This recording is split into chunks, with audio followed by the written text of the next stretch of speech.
Shalom jemaat yang dikasihi oleh Tuhan. Gereja PCS menetapkan sebuah tema pada bulan ini, yaitu temanya membangun.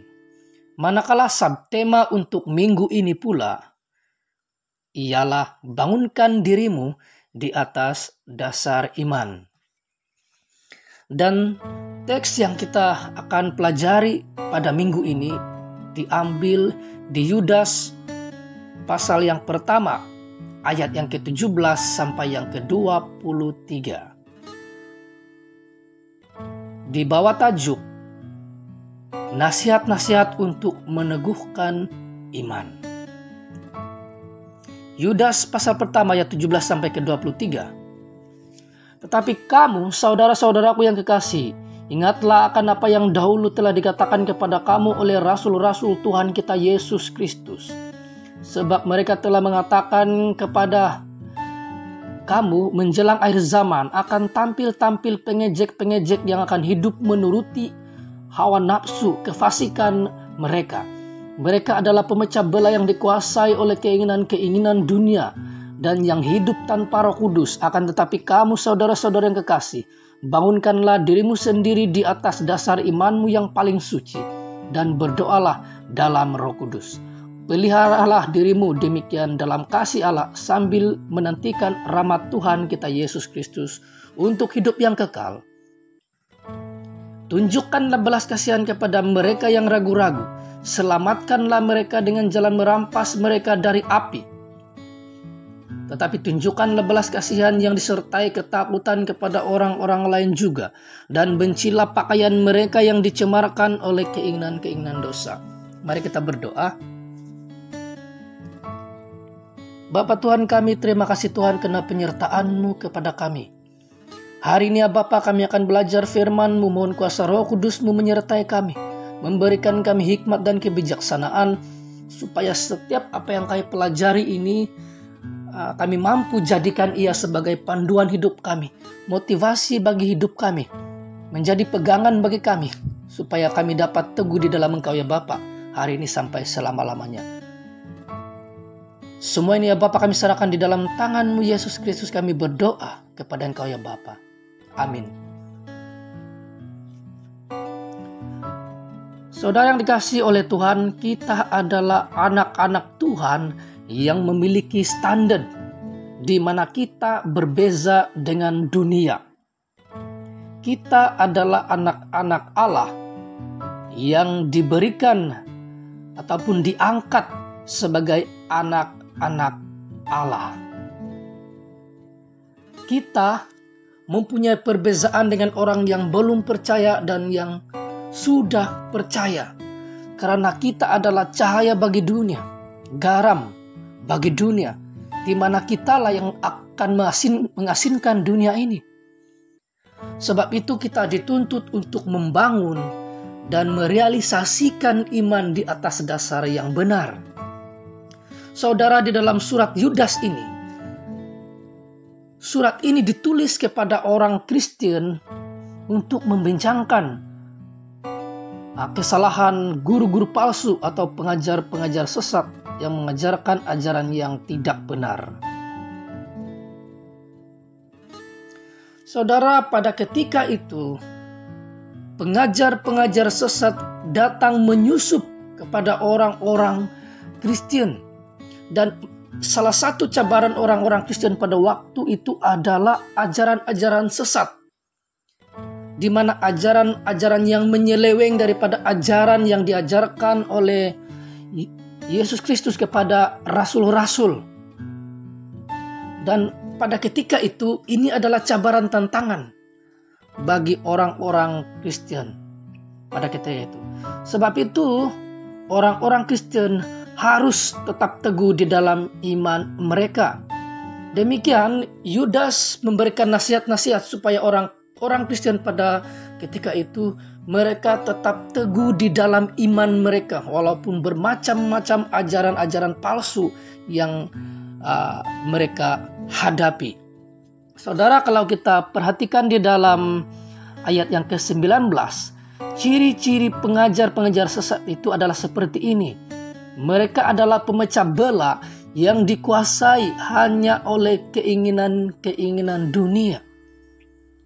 Dan mereka hidup tanpa Roh Kudus. Ini adalah pengajar-pengajar sesat pada waktu itu. Mereka adalah pemecah belah yang menurut hawa nafsu mereka. Mereka adalah orang-orang yang fasik. Mereka adalah pemecah belah. Dan mereka tidak hidup dengan Roh Kudus, melainkan mereka hidup tanpa Roh Kudus.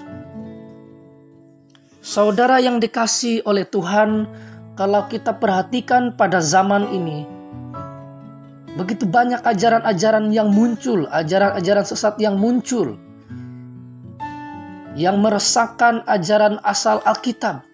Contohnya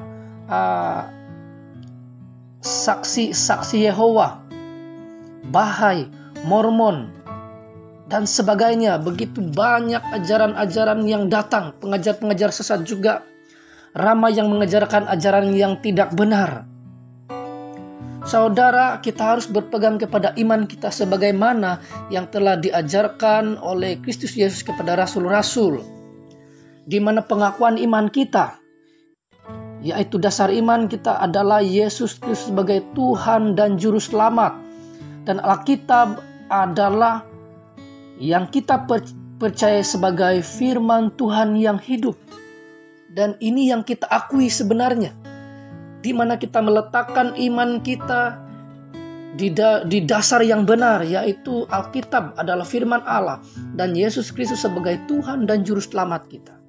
Saudara, ini adalah salah satu cara untuk menentang ajaran-ajaran yang sesat, di mana kita tetap teguh berpegang kepada ajaran yang kita sudah tahu daripada rasul-rasul dan juga kita tahu daripada bapak-bapak gereja.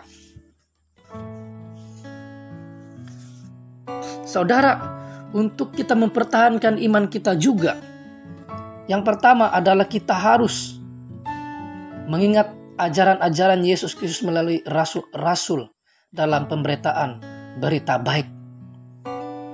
Saudara, kalau kita perhatikan di dalam Roma 1 ayat yang ke-16, Injil adalah kekuatan Allah yang menyelamatkan orang Yahudi maupun bukan orang Yahudi. Nah, Yudas mengajak orang-orang Kristen mengingat kembali bahwa mereka telah diperingatkan tentang iman mereka agar tidak terganggu dan tersandung dengan ajaran para pengajar-pengajar sesat, melainkan firman Tuhan yang menyelamatkan orang Yahudi maupun bukan Yahudi tertanam di hati kita sebagai kekuatan Allah, supaya kita dapat memberitakan firman, menjadi kuat di dalam firman Tuhan walaupun begitu banyak ajaran-ajaran palsu yang datang.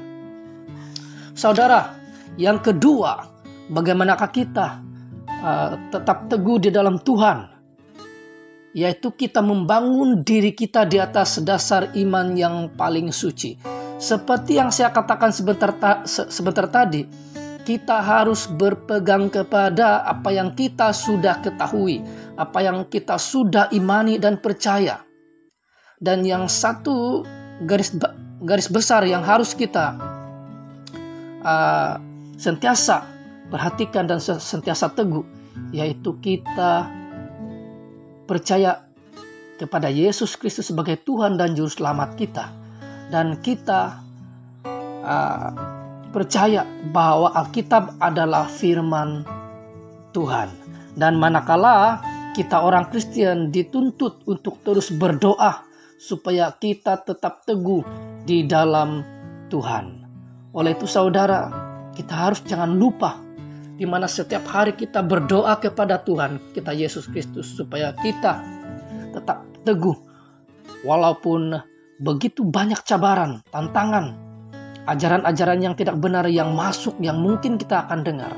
Oleh itu kita harus kukuh di dalam Tuhan melalui doa kita setiap hari kepada Tuhan. Saudara, yang seterusnya, apa yang kita harus lakukan di dalam tantangan-tantangan yang kita hadapi, terutama pengajar-pengajar sesat atau ajaran yang tidak benar, yaitu kita dituntut proaktif dalam menghadapi tantangan iman sekular. ayat yang ke-21 sampai yang ke-23, kita dituntut memelihara kasih Allah dalam tindakan dan kegiatan kita. Berhati-hati agar kita tidak menjauhkan diri dari kasih Allah, sambil kita menantikan rahmat Tuhan kita Yesus Kristus untuk hidup kekal. Mari kita menunjukkan belas kasihan kepada mereka yang ragu-ragu dan menyelamatkan mereka dengan jalan merampas mereka dari api. Saudara, ini maksudnya adalah kita sentiasa membangun di antara satu sama lain. Kita membangun mereka yang masih lemah, dan kita jangan biarkan mereka. Kita menyelamatkan mereka yang belum percaya kepada Yesus Kristus supaya mereka juga percaya, supaya mereka juga menjadi kuat di dalam Tuhan. Saudara, perkongsian firman Tuhan pada kali ini setakat ini, semoga kita menjadi anak-anak Allah yang teguh di dalamnya, dan kita menjadi anak-anak Allah yang luar biasa hari ini sampai selama-lamanya. Semoga perkongsian firman Tuhan kali ini memberkati Anda dan saya.